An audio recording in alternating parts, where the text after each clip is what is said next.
నమస్కారం. మన సృష్టికర్త అనగానే మనకి ఎవరు గుర్తొస్తారు? బహుశా ఒకే ఒక రూపం కదూ. కాని పురాతన పౌరాణిక గ్రంథాలు ఒక మైండ్ బెండింగ్ నిజాన్ని చెబుతున్నాయి. అదేంటంటే మన సృష్టికర్త ఒకరే కాకపోవచ్చు.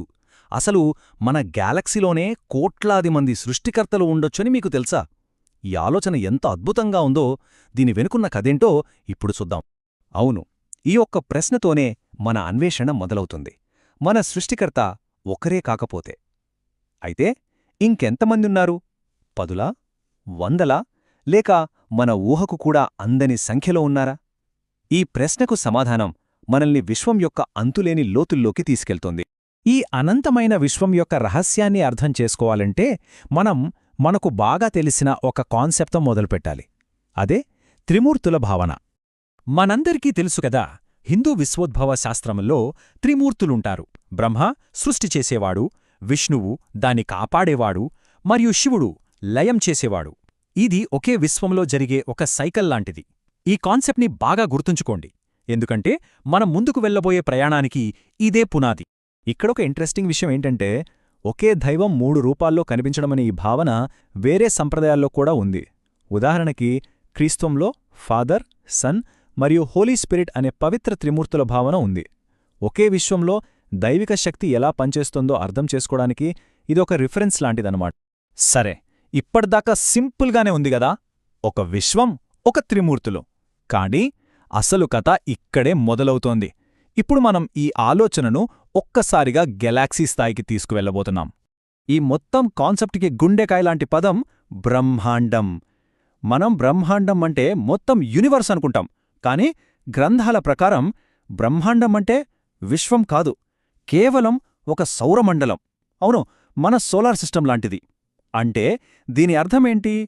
మన సోలార్ సిస్టంకి ఒక బ్రహ్మ, ఒక విష్ణు, ఒక శివుడు ఉన్నట్లే ప్రతి సోలార్ సిస్టంకి వాళ్ళ సొంత త్రిమూర్తులుంటారన్నమాట. ఇప్పుడు ఒక్క క్షణం ఆగి ఆలోచించండి. సైంటిస్టులేమంటున్నారంటే, మన మిల్కీ వే గ్యాలక్సీలోనే ఎన్ని సోలార్ సిస్టమ్స్ ఉన్నాయో తెలుసా?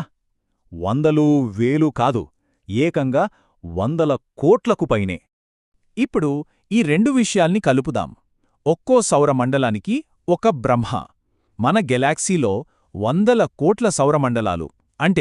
అంటే మన ఒక్క గెలాక్సీలోనే 100 కోట్ల మంది బ్రహ్మలు, విష్ణువులు, శివులు ఉన్నారన్మాట. నమ్మశక్యంగా లేదు కదా? ఈ ఆలోచన కేవలం ఊహ కాదు. శ్రీమద్ భాగవతంలో దీనికి సంబంధించి ఒక అద్భుతమైన కథ ఉంది. మనందరికీ తెలిసిన బ్రహ్మదేవుడికి జరిగిన ఒక అనుభవమిది. కథేంటంటే, మన సృష్టికర్త అయిన బ్రహ్మగారు ఒకసారి శ్రీకృష్ణుడిని చూడ్డానికి ద్వారకకు వెళ్తారు. ఆయన ప్యాలెస్ గేట్ దగ్గరికి వెళ్ళి నేను వచ్చానని చెప్పమంటారు. కాని లోపలికి వెళ్లి తిరిగొచ్చిన ద్వారపాలకుడు అడిగిన ఒక్క ప్రశ్నతో బ్రహ్మగారికి మైండ్ బ్లాక్ అయిపోతుంది. ఆ ద్వారపాలకుడు ఏమడిగాడంటే, క్షమించండి, మీరు ఏ బ్రహ్మ? ఒక్కసారి ఊహించుకోండి, ఈ మొత్తం సౌరమండలానికి నేనే సృష్టికర్త అనుకుంటున్నప్పుడు ఎవరైనా వచ్చిలా అడిగితే ఎలా ఉంటుంది? బ్రహ్మగారికి సరిగ్గా అలాగే అనిపించింది. ఆయన అహం దెబ్బతిన్నది. బ్రహ్మగారికి ఏమీ అర్థం కాలేదు. ఇంకో బ్రహ్మనా? అదెలా సాధ్యం? సృష్టికర్తను నేనొక్కడ్నే కదా అని ఆయన ఆలోచనలో పడిపోయారు. ఆయన మదిలో రేగిన ఈ ప్రశ్నే ఈ మొత్తం విశ్వరహస్యం యొక్క తాళం చెవి.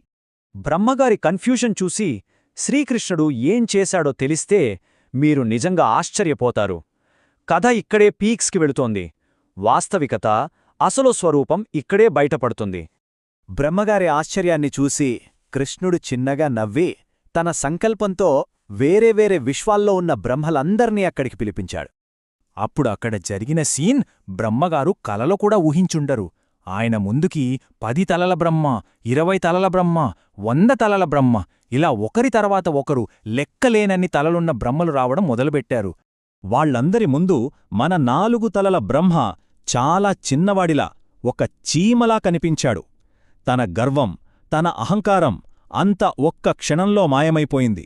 తను ఈ అనంత విశ్వానికి సృష్టికర్త కాదు, కేవలం ఒక చిన్న సౌరమండలానికి మాత్రమే సృష్టికర్త అనే నిజం ఆయనకు అర్థమైంది.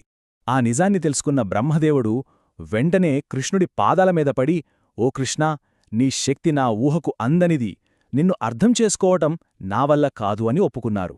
అప్పుడు శ్రీకృష్ణుడు ఈ విశ్వం యొక్క అసలు నిర్మాణం ఎలా ఉంటుందో బ్రహ్మగారికి వివరించాడు. అదే మనందరం తెలుసుకోవాల్సిన అసలు నిజం. కృష్ణుడు చెప్పిన విషయం మన ఊహలకే అందదు.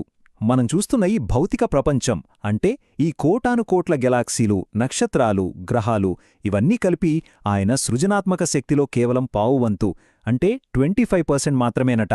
మిగిలిన 75% శక్తి ఈ భౌతిక ప్రపంచానికి ఆవల ఉన్న ఆధ్యాత్మిక ప్రపంచంలో ఉందట. సో దీన్ని బట్టి చూస్తే సృష్టిలో ఒక క్లియర్ స్ట్రక్చర్ ఉందన్నమాట. ఒక సోలార్ సిస్టమ్ని బ్రహ్మాండం అంటారు. అలాంటి ఎన్నో బ్రహ్మాండాలు కలిస్తే అది ఒక మహాబ్రహ్మాండం అంటే ఒక గెలాక్సీ.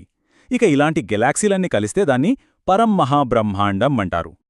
ఈ స్ట్రక్చర్ కేవలం విశ్వానికి మాత్రమే కాదు, దాన్ని పాలించే శక్తులకు కూడా వర్తిస్తుంది.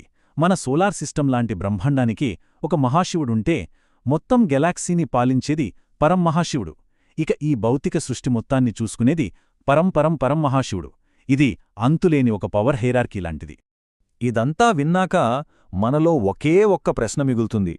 ఈ సృష్టి నిజంగానే ఇంత అనంతమైతే ఈ కోటానుకోట్ల గ్యాలాక్సీలలో, లెక్కలేనన్ని సౌరమండలాల్లో ఒక చిన్న గ్రహం మీద నివసిస్తున్న మన ఉనికికి అసలు అర్థమేంటి? ఆలోచించాల్సిన విషయమే కదూ.